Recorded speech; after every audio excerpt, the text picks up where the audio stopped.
mesdames et messieurs, la victoire est possible.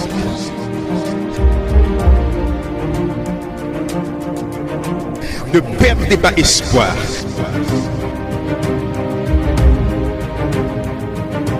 Nous continuons d'avancer.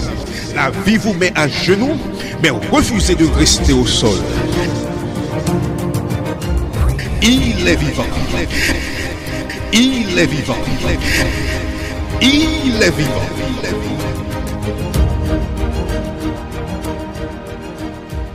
Mesdames et messieurs, RJV vous présente votre conférence biblique Voici ton Dieu.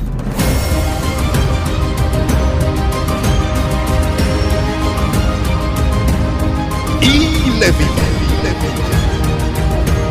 Chers auditeurs, bonjour et bienvenue dans votre série de conférences intitulée Voici ton Dieu. Je suis le pasteur Daniel Leaco et je suis heureux d'être avec vous pour cette 4e rencontre de cette série intitulée Rencontre divine. Lors de notre précédent partage, nous avons médité sur la rencontre de Moïse avec Dieu, celle où Dieu lui révèle son nom. Ce nom qui signifie « Je suis ». Nous révèle un Dieu qui est la source de l'être, de l'existence même.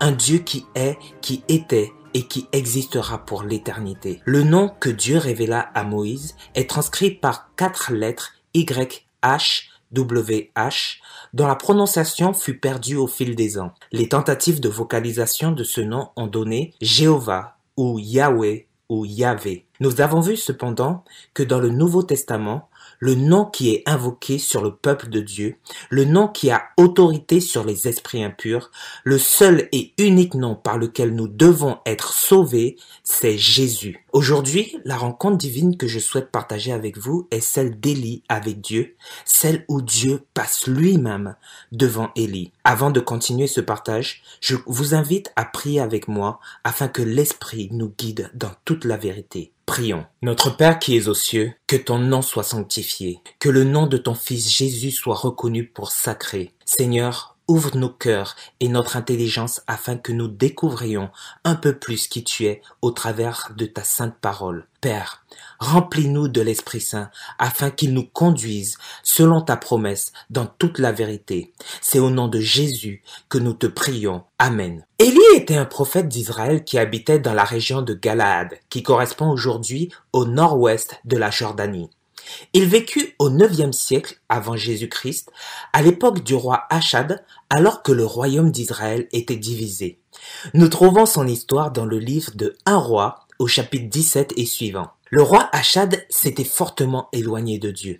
Il avait pris pour femme Jézabel, la fille du roi de Sidon, qui adorait d'autres dieux. Achad se mit lui aussi à adorer d'autres dieux et à leur construire des autels dans tout le pays. Ceci déplut fortement au Seigneur. Alors il envoya son serviteur Élie dire au roi qu'à partir de ce jour, il n'y aurait plus ni pluie ni rosée sur tout le pays, jusqu'à ce que Élie n'intercède pour redemander la pluie. Puis, Dieu demanda à Élie de partir et d'aller se cacher de l'autre côté du Jourdain, car Achab et Jézabel allaient chercher à le tuer. Dans sa cachette, Élie était nourri par des corbeaux qui lui apportaient du pain le matin et de la viande le soir, et Élie buvait l'eau de la rivière. Lorsque la rivière fut asséchée à cause du manque de pluie, Dieu dit à Élie d'aller à Sarepta sur le territoire de Sidon, chez une veuve qui allait l'accueillir.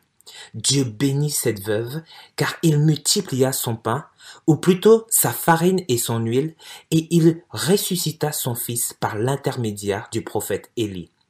Pendant que Élie était caché, il y eut, sur ordre de Jézabel, une grande persécution des prophètes de Dieu en Israël. Cependant, Abdias, un serviteur de Dieu, cacha 100 prophètes de Dieu pour les protéger. Après 3 ans de sécheresse, Dieu demanda à Élie de retourner devant Achab afin que la pluie revienne. De retour en Israël, Élie mit alors au défi les prophètes de Baal afin de prouver au peuple d'Israël qui était le vrai Dieu. Le défi était le suivant. Chaque partie devait préparer un sacrifice à son Dieu et le vrai Dieu serait celui qui ferait descendre du feu du ciel pour consumer le sacrifice. Les prophètes de Baal, qui étaient au nombre de 450, commencèrent à implorer leur divinité, mais rien ne se passa. À son tour, Élie invoqua Dieu et le feu descendit du ciel et consuma tout le sacrifice jusqu'à la dernière pierre. Ainsi, le peuple d'Israël reconnut que le Dieu d'Élie était le véritable Dieu. Puis, sur le commandement d'Élie,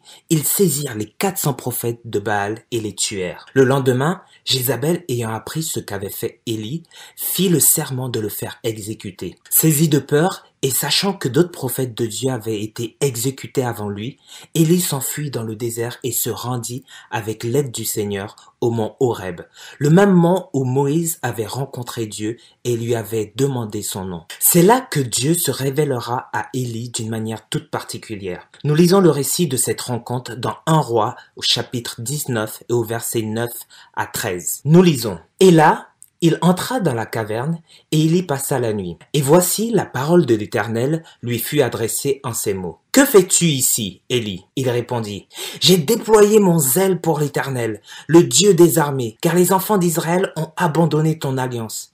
Et ils ont renversé tes autels, et ils ont tué par l'épée tes prophètes. Je suis resté, moi seul, et ils cherchent à m'ôter la vie. » L'Éternel dit. « Sors, et tiens-toi sur la montagne devant l'Éternel. » Et voici, l'Éternel passa, et devant l'Éternel, il y eut un vent fort et violent, qui déchirait les montagnes et brisait les rochers. L'Éternel n'était pas dans le vent. Et après le vent, ce fut un tremblement de terre. L'Éternel n'était pas dans le tremblement de terre. Et après le tremblement de terre, un feu. L'Éternel n'était pas dans le feu. Et après le feu, un murmure doux et léger. Quand Élie l'entendit, il s'enveloppa le visage dans son manteau. Il sortit et se tint à l'entrée de la caverne. Dans ce récit, nous voyons que Dieu le premier interpelle Élie. « Que fais-tu ici, Élie ?» En d'autres termes, pourquoi tu fuis? Que se passe-t-il dans ton cœur? Pourquoi es-tu si loin de là où je veux t'utiliser? Cette question donne à Élie l'occasion d'exprimer ce qu'il a dans son cœur, sa souffrance et son incompréhension vis-à-vis de Dieu. Il répond.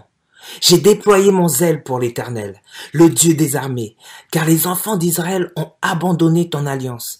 Ils ont renversé tes autels et ils ont tué par l'épée tes prophètes. Je suis resté, moi seul, et ils cherchent à m'ôter la vie. Nous pourrions rendre ce que Élie exprime par les mots suivants. Seigneur, j'ai lutté et j'ai prié avec ferveur pour toi, le Dieu Tout-Puissant. Pourquoi as-tu laissé massacrer tes prophètes par Jézabel?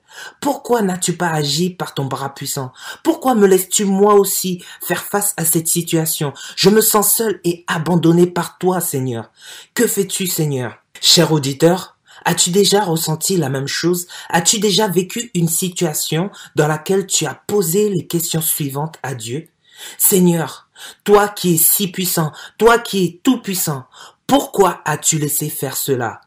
Pourquoi m'as-tu laissé vivre cette situation, toi qui pouvais faire un miracle et m'empêcher de souffrir cette souffrance? Pourquoi? Devant l'expression de cette incompréhension, Dieu va se révéler à Élie.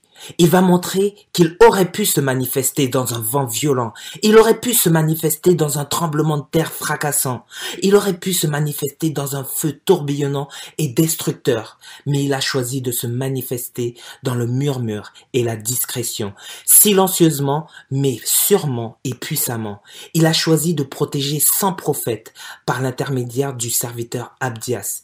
Il a choisi de se garder 7000 hommes en Israël qui n'ont pas fléchi le genou devant Baal. Parfois, lorsque nous nous focalisons sur nos souffrances, cela nous empêche de voir que malgré celles-ci, Dieu est présent. Dieu a été présent et il a empêché silencieusement que la situation soit bien pire que ce qu'elle n'a été. Aussi, Élie connaissait Dieu qu'à travers les miracles extraordinaires et visibles qu'il pouvait faire.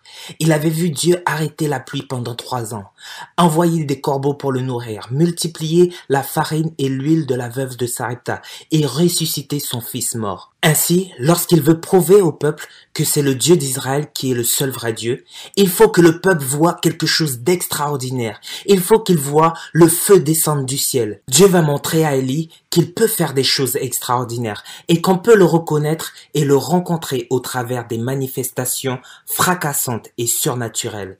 Mais il va surtout montrer à Élie qu'il préfère que nous le rencontrions et que nous le reconnaissions dans le calme et le silence. Certaines personnes cherchent uniquement un Dieu qui fait de grands prodiges et S'il ne fait pas tomber le feu du ciel ou s'il ne ressuscite pas un mort, alors il n'est pas Dieu. Cher auditeur, quel Dieu recherches-tu dans ta vie? Quel Dieu veux-tu rencontrer? Cherches-tu un Dieu qui absolument doit faire des miracles et des choses extraordinaires pour que tu reconnaisses qu'il est le vrai Dieu? Et s'il ne fait pas de choses grandioses et fracassantes dans ta vie, alors tu ne crois pas qu'il est Dieu ou tu ne crois pas qu'il est avec toi? Es-tu prêt à croire en un Dieu qui déjà agit dans ta vie, même si tu ne le vois pas, qui agit autour de toi, qui agit avec toi? Cette rencontre divine d'Élie avec Dieu nous révèle un Dieu qui a le pouvoir de faire des choses magnifiques, un Dieu qui a tout pouvoir sur toutes choses, mais aussi un Dieu qui se révèle à nous dans le calme et le silence. Alors, si tu veux rencontrer ce Dieu, je t'invite premièrement à choisir de prendre un temps chaque jour pour faire silence devant Dieu, un temps où tu coupes pour un moment ta radio, ta télé, ton portable, ton ordinateur pour rencontrer Dieu.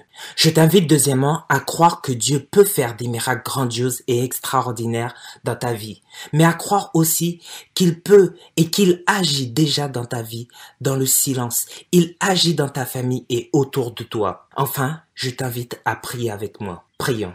Notre Père qui es aux cieux, merci de nous révéler qui tu es.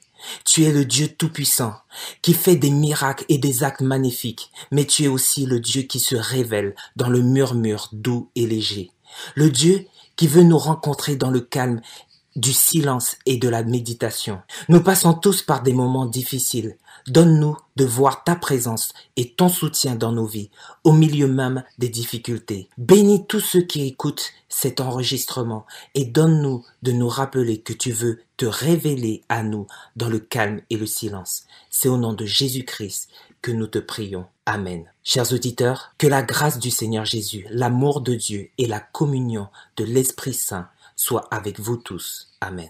C'était votre conférence biblique Voici ton Dieu. Si vous avez besoin d'un éclairage, si vous voulez connaître davantage, si vous avez une question, l'équipe Voici ton Dieu est à votre disposition. N'hésitez pas à nous contacter par WhatsApp ou SMS au 06 94 233 352 06 94 233 352 ou alors par mail à evangiledevie.bible@gmail.com evangiledevie.bible@gmail.com. Nous vous remercions de votre écoute et à bientôt sur RJV.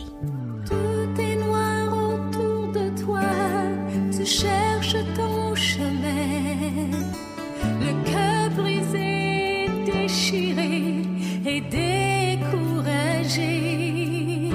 Je sais ce n'est pas facile, je comprends ce que tu vis.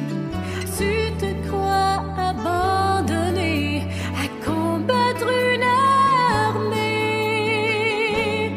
Dieu a un plan pour toi. Dieu a un plan,